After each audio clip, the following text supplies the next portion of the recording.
Welcome to Donmar TV News Channel. Okay, Pastor Apollo Kibuloy nagsalita na tungkol kay Maria Ressa. Okay? Ipinagtanggol itong si President Bongbong Marcos dahil iniblame ito ni Maria Ressa na dahil raw makukulong ito, natalo sa Court of Appeals at dahil dyan, sabi ni Maria Ressa na inaapi raw siya ng Marcos administration, pinagbibintangan niya ang si President Bongbong Marcos dahil dito.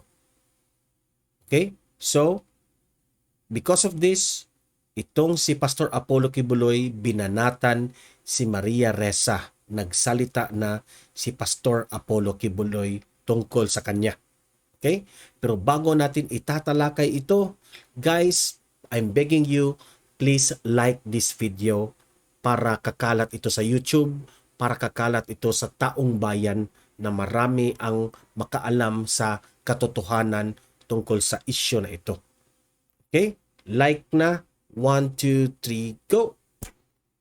Okay? Tapos nang mag-like at marami dito na hindi pa nakasubscribe sa akin na laging nanonood dito, please subscribe to my channel, Donmar TV. Paabutin natin ito ng 100,000 subscribers kasi 50,000 subscribers na tayo dito sa Donmar TV. Okay? Achievement natin yan. Okay? Hit the notification bell para lagi kayong updated sa aking balita tungkol kay President Bongbong Marcos. Okay? So, moving forward. Ito nga si Pastor Apollo Kibuloy nagsalita na tungkol kay Maria Ressa na makukulong na ito. Na balita pa naman na posibleng makukulong ito ng 6 to 15 years itong si Maria Ressa. Okay? Ipinagtanggol ni Pastor Apollo Kibuloy itong si President Bongbong Marcos dahil pinagbibintangan ni Maria Ressa na ito raw ang Marcos administration, inaapi raw siya at hinaharas raw itong si Maria Ressa ni President Bongbong Marcos at kanyang administrasyon. Yan ang sabi niya. Okay? May hirit kasi itong si Maria Ressa eh. Okay? So panuorin natin itong video ni ibinalita ito ng SMNI. May mga sinabi itong banat itong si Pastor Apollo Kibuloy tungkol kay Maria Ressa. Pakinggan natin panoorin at pakinggan natin si Pastor Apollo Kibuloy. Okay? Sabay-sabay tayong manood at mag-comment tungkol dito. Pinayuhan ni Pastor Apollo C. Kibuloy ang cyber libel convict Rappler CEO na si Maria Ressa na harapin ang katotohanan. Si Troy Gomez magbabalita live. Troy, magandang gabi.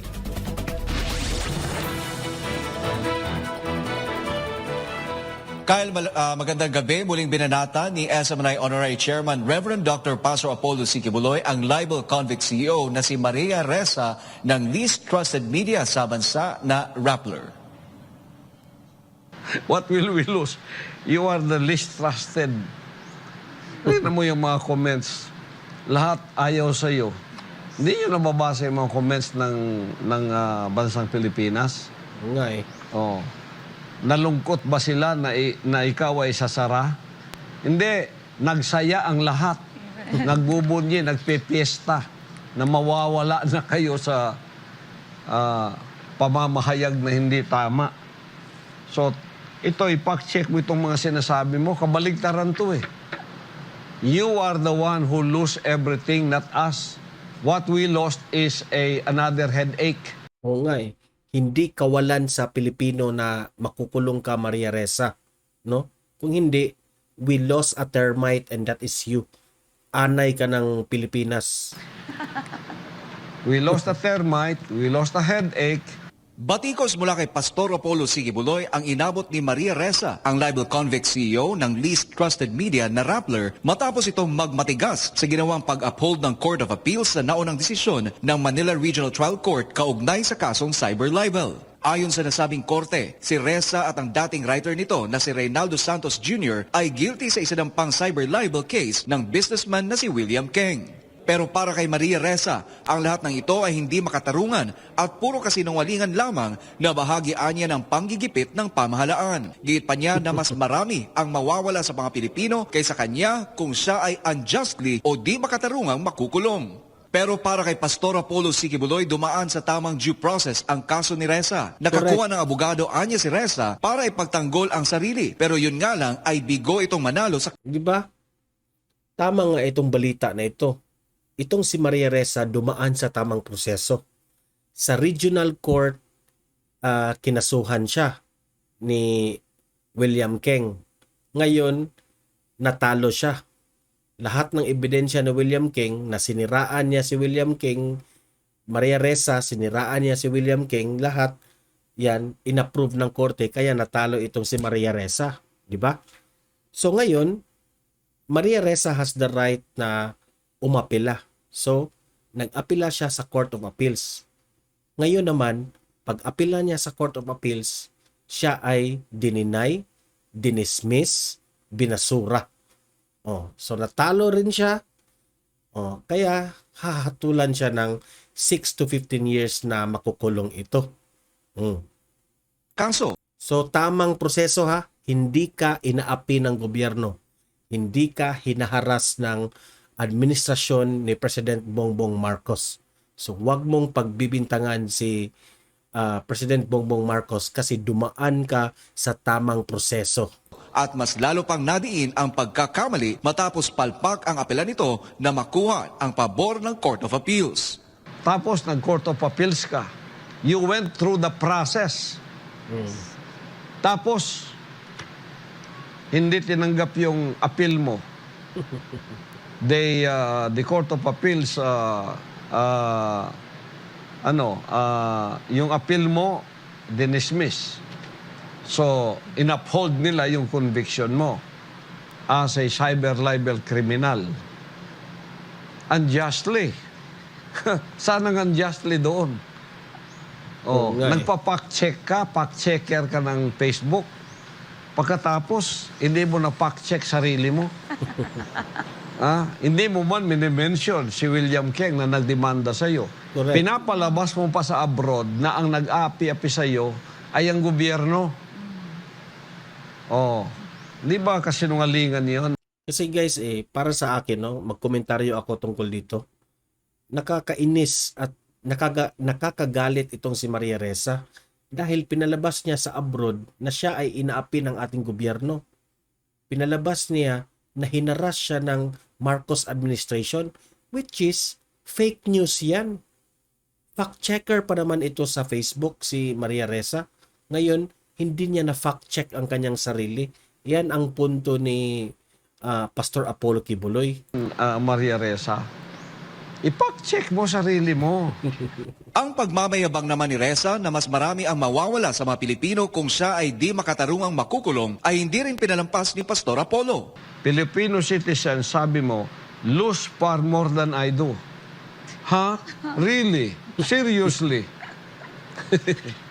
What will we lose if you go to jail, Maria Ressa? What will we lose? The biggest termite Correct. of the pillar of our democracy that you are thrashing everywhere. That is what we will lose.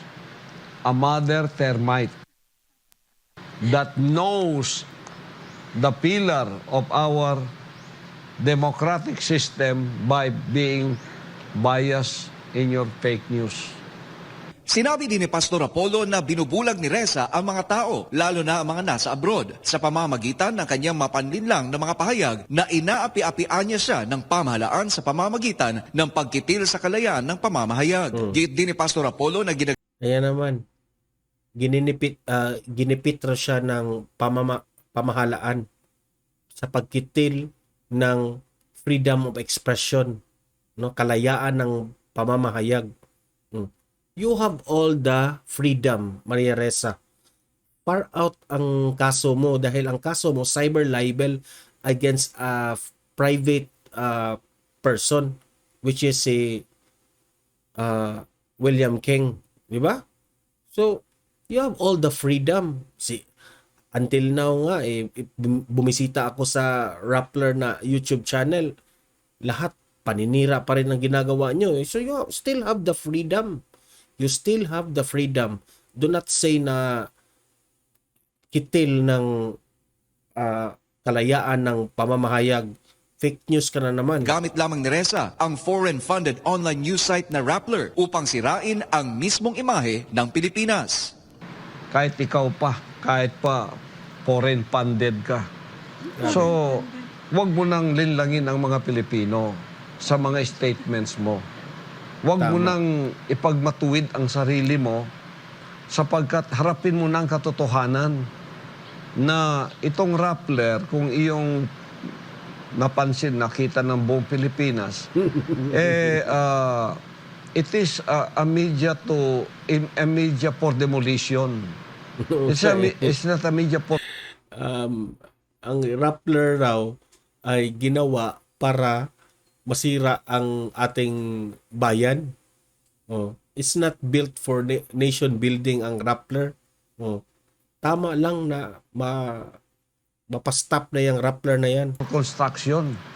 It's not a media in the Philippines that is for nation building. Correct. It is a media in the Philippines that demolishes the image of our nation.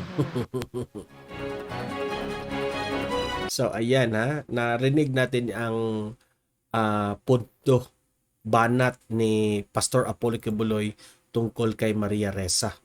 Na itong si Maria Ressa ay nagkalat ng mga maling balita. Ipinalabas niya sa mga tao abroad, no?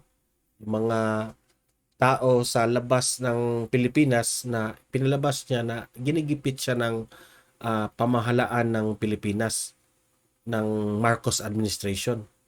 Nung una si Duterte, ngayon si Marcos na naman. Pinalabas niya. At hindi niya mismo na fact-check ang kanyang sarili na fact-checker ko itong si Maria Ressa. So, nag-comment ako bilang isang ordinaryong Pilipino. Nag-comment lang ako sa binalita ng mainstream media tungkol dito. Which is ako, yung opinion ko para sa akin, tama lahat ang mga sinabi ni Pastor Apollo Kibuloy tungkol kay Maria Ressa. No? Hindi kawalan ng mga Pilipino if ikaw ang makukulong. Ang mawawala sa amin ay isang termite. Yan ang sabi ni Pastor Apollo Kibuloy. Malaking termite, anay ng bansang Pilipinas, and that is you, Maria Ressa. Which is ako, I agree with Pastor Apollo Kibuloy.